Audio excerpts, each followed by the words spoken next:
Fix errors, waste, and issues in a couple of clicks. Get alerted whenever you're off track. Sign up at trueclicks.com. Wix Studio, the platform for agencies and enterprises to manage clients and projects with max efficiency, sharing Wix's SEO tech to help you drive growth.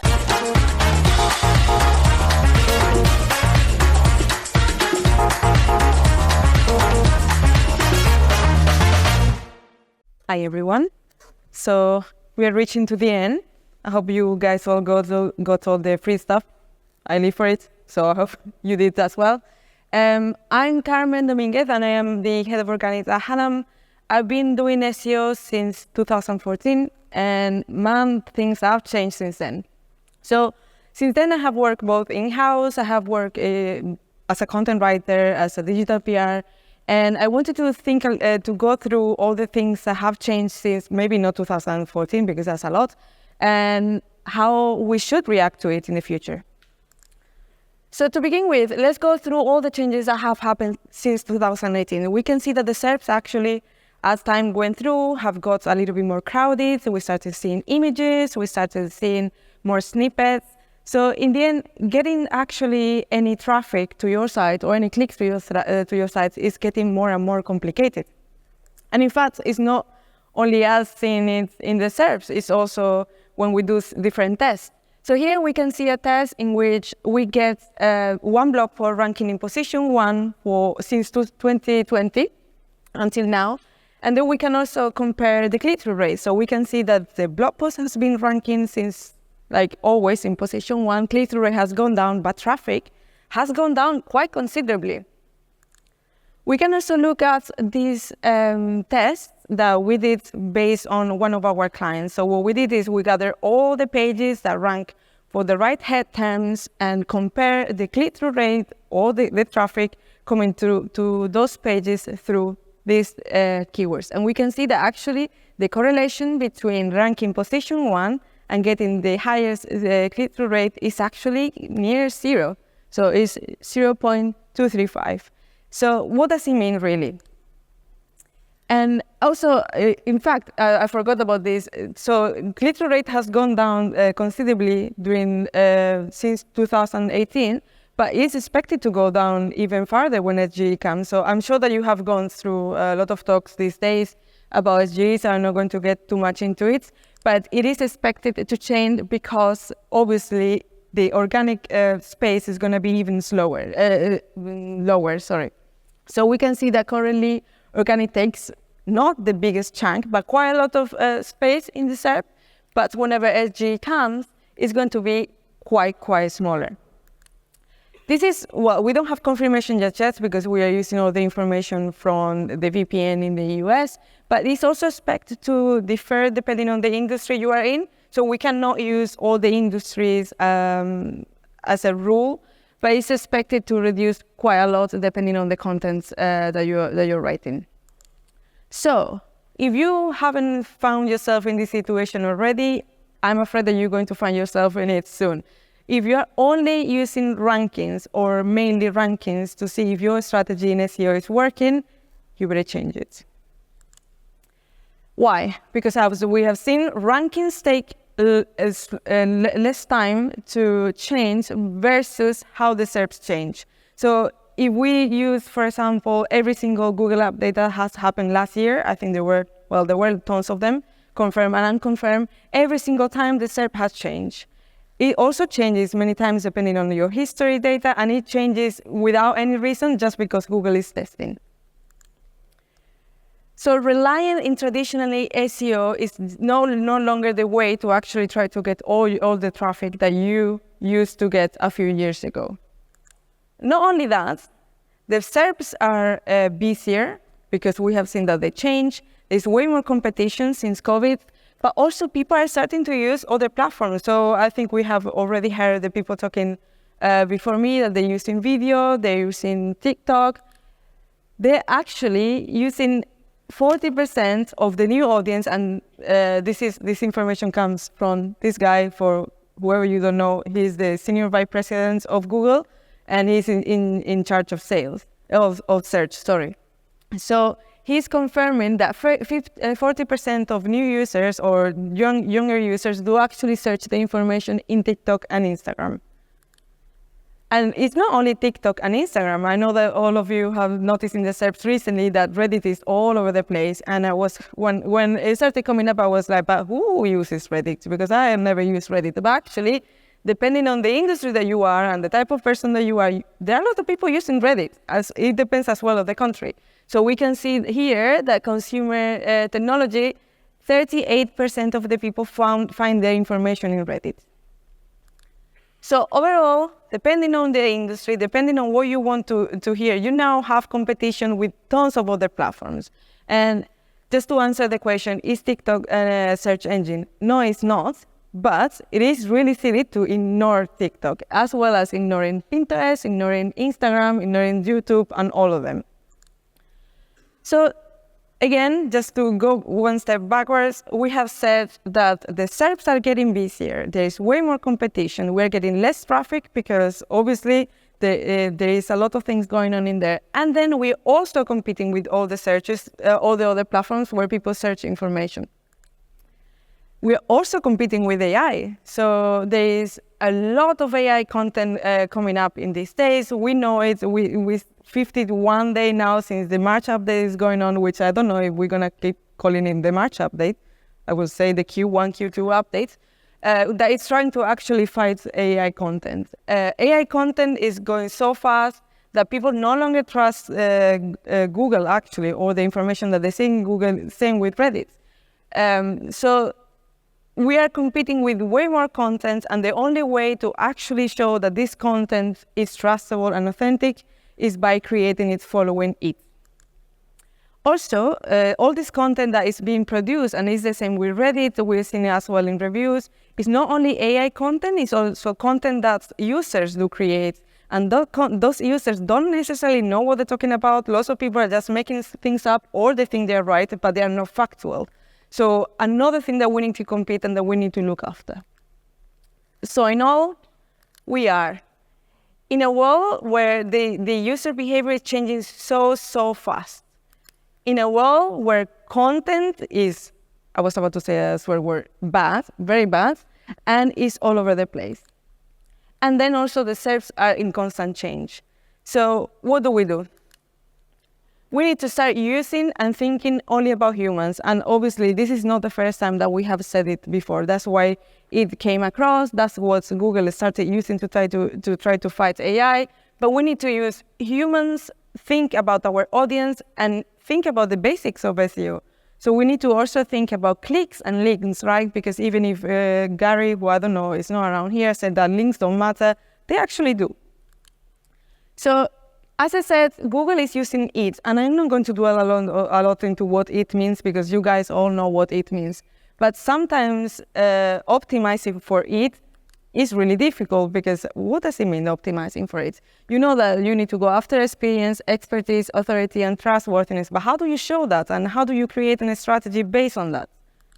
So we split it in here based on every single thing that you need to do inside your website and outside your website. And that's why I talk about SEO versus organic. So in here you can see, and I also, by the way, I'm going to put the actual checklist in LinkedIn if you want to grab it. So in here we talk about reviews, we talk about customer experience, we talk about schema. So we're talking now about technical SEO. We talk about LinkedIn, we talk about social, we talk about newspapers, events. So that means every single thing that is organic, but not necessarily happening within your website. Also, there are lots of people talking about NPLs, right? That you need to consider your entities, that you need to optimize for language processing, etc. But actually, if you're really following it and you're using the EAT framework to try to optimize for your website, you naturally are going to be optimized for NPLs, right? Because if you become an authority, you become an entity, or if you write about the things that you know you're writing about, therefore you will mention the right entities. So I just also wanted to put this image in here so you can see how NPLs work. This is a very basic demo from Google Cloud. So it actually splits everything into the different entities and it creates the relationships. Another easy way to create these relationships is through links. And that is why This is actually from the European trial, and I'm sure that there are people here that have seen this. But in the European trial that Google went through recently, they actually confirmed that things like click and links are the things that actually move the SERPs. So how do you make sure that these clicks and in the SERPs are coming through when actually we have seen that click-through rate is going down? So changing your strategy, you need to stop focusing on just optimizing your H1s, in just putting content out there and trying to go beyond just the web, because that is the only way that you're going to get conversions in the same level that you used to before things change in the SERPs. So I just said a lot of things, and what does it mean in practice? Because actually, again, doing all these things, talking about these things and putting them in practice is way more difficult, because we are used to do things like we do a keyword research, we optimize H1s, we make sure that we do a tech audit. But the reality is that things need to change, and they need to change in the way that we work, all with our colleagues, but also in how we understand organic. So this is how me and my team, who should be somewhere here, they're amazing, organize how to do a new organic strategy. So we actually start with the audience. And obviously, it seems pretty basic and obvious that we need to start from the audience, but we need to understand way beyond of what keyword they're searching for, that we need to understand where they spend their time, what do they care about. So our main focus is no longer visibility, rankings, or just organic traffic, but making sure that there is a brand organic presence. And by that, we use it as a framework, and we focus on loads of different channels, so PR, social, events, content, website, organic, and that is what makes an organic strategy. So this is how we start. We start pinpointing our audiences, and from our audience, we look at that keyword, depending on what part of the funnel they kind of search for, the content that we should be writing at that point, and what is those pain points. And we also look at the different social media or platforms that they spend time on. Why? Because we need to make sure that not only we're creating the content, we're getting those clicks through social media and through organic as well. Then we map it out in a traditional funnel. Now we know that these funnels are not necessarily real, because Google has already released a new funnel, which actually I think is also more accurate. But if we map it out this way, we can understand where to put the content and when. And we start with another important thing is that we need to work with paid, right? Because actually putting our content and our presence out there is very important. So we start with paid, and we start putting Meta presence and TikTok presence. Then we move into Pinterest. If we are in an e-commerce, we move to Google, we move to YouTube. We then look at the evaluation, which is very important part of it, because it's when the human reviews actually, or the humans make the decision of, okay, I like this brand, I don't like this brand. And that is mostly personal, and making sure that it's personable is very important. And different platforms will play a different role in there. And finally, the purchase. Many of the time, we will see that from the purchase stage, they will go back to the very beginning. And we actually see a very good example. I'm sure that I think every single SEO goes always to Gymshark as an example, but I really like how they do the content marketing or the organic strategy. So you can see that in every single stage of the funnel, so this is the new Google funnel, they have the right content at the right time. They work with influencers, they put the content themselves. You go to the blog and you find all the information about how to run, or you find the right videos to put them in YouTube. And then you can go to Pinterest and actually browse how to find the right trousers. And they do actually rank not only for brand, but also non-brand and brand, which is very good in my opinion, and what we need to do. And also, it's very important that we discuss digital PR. So digital PR, it is, I think traditionally when we think of digital PR, we think of links. We don't think about the brand consistency, but one of the best things that Gymshark has done is keeping brand consistency in every single channel. So by using digital PR, you can try to get into the right newspapers where you will find your audience, where your audience will read, where you will get the links, but also where you can do thought leadership. And I wanted to go through an example of one of our clients. So in this case, we wanted to prove that brand consistency is super important as well for non-brand rankings. And for a period of time, we did PR, TV, and radio at the same time. And we can see in here something that is actually quite obvious, but you can see in here the impressions and click went up the roof from things that weren't. This is Google Search Console, of course, anyway. We can see that the impact is quite high. So by doing something that is beyond the internet, we got a lot of impressions and clicks, but not only for brand, also for non-brands. So the impact of those clicks that were coming through the campaigns reflected also on non-brand. And also talking about links and talking about other platforms, Reddit is actually a very good place to try to get natural clicks to your pages and having a presence there. And it doesn't necessarily mean that you need to be there spamming the internet with your links, but building this community and getting all these links is a very nice way to make people engage with your content, and not only with your content and your brand, but also with your website. So we can see here, this is another example of one of our clients where we can see that Reddit is the third platform where they get more clicks, external clicks from. All of them are coming to their product pages, and we get a 15% of traffic coming only from Reddit. So again, 15% of traffic is quite a lot when you put it in perspective. And even if they don't convert at that time, they will coming back, and the impact on the non-brand rankings will be quite high. And this is another example for another client where we work together with influencers to try to push some of our products. So we were, for that period of time where we have the spike, before that, our products, the click-through rate of our products was quite low, so we were getting quite a lot of impressions, but our clicks were lower. And after that peak that we have in September and October, which is when the campaign went through, our non-brand keywords actually went higher, so the click-through rate improved a lot. As we can see, impressions and click-through rate are impressions and clicks are quite close. So overall, we did all of this following the EEAT framework and try to go just beyond SEO, traditional SEO, and don't take my word only from this. Everyone keeps talking about it, and it is something that is feasible and it can be action. It's not so difficult to actually put it together.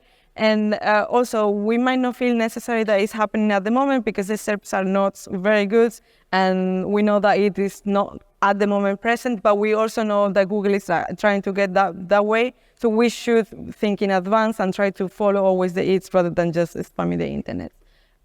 Just take Lily's great word more than mine because she knows much more. So that's it from me. If you want to get the checklist, as I mentioned, just scan this code, which I'm going to be following, posting in internet. And also, I don't know why I put cats. I think all the SEOs people, we are all obsessed with cats. So thank you so much for listening. And yeah, thank you.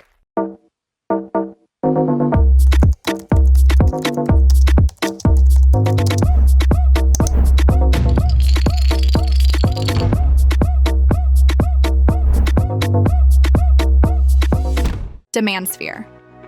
Limitless visual insights from the SERPs. Unlimited dashboards and users. Easy to use and easy to scale your growth to new levels. Monthly reporting making you want to shove sharp things up your nose? Try Dragon Metrics, the all-in-one SEO software with mind-blowing reporting tools.